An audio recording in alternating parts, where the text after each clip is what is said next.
Meanwhile, since African Union forces seized control of the Somali port town of Marka 3 weeks ago, life is beginning to return to normal. As VOA's Gabe Joselow reports, citizens of the picturesque seaside village 100 kilometers south of Mogadishu say they are enjoying more freedoms than before, but security remains a challenge.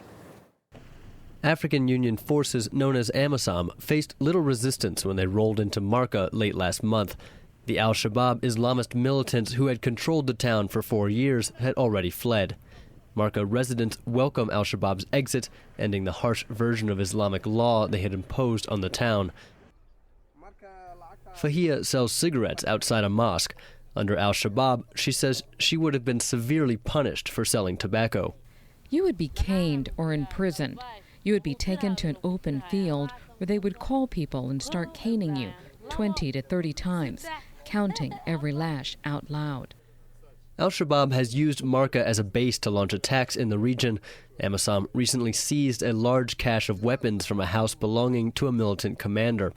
AMISOM commander Lieutenant Colonel Silver Muhwezi says Al-Shabab has been weakened as a military force, but he says his soldiers have a harder time fighting the small-scale hit-and-run attacks that still take place. The problem with these guys, I think they have mastered bombs. Bombs, it's the most dangerous weapon. IED what is. But insurgents, no. My soldiers are good at that one. AMISOM says there have been at least 4 grenade attacks targeting soldiers since the militants left Marka. The town was strategically important for Al-Shabab.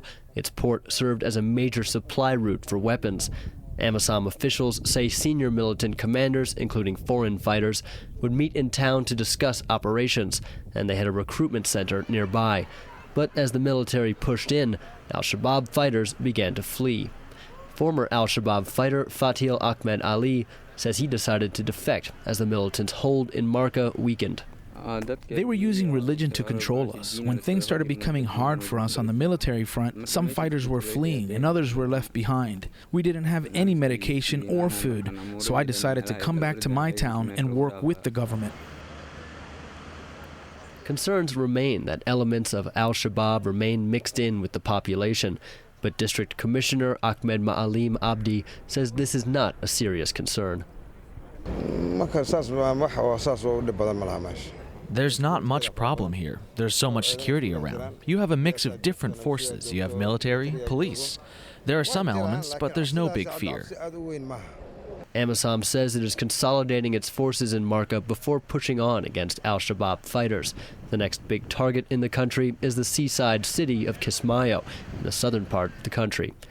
Gabe Joselow, VOA News, Marka, Somalia.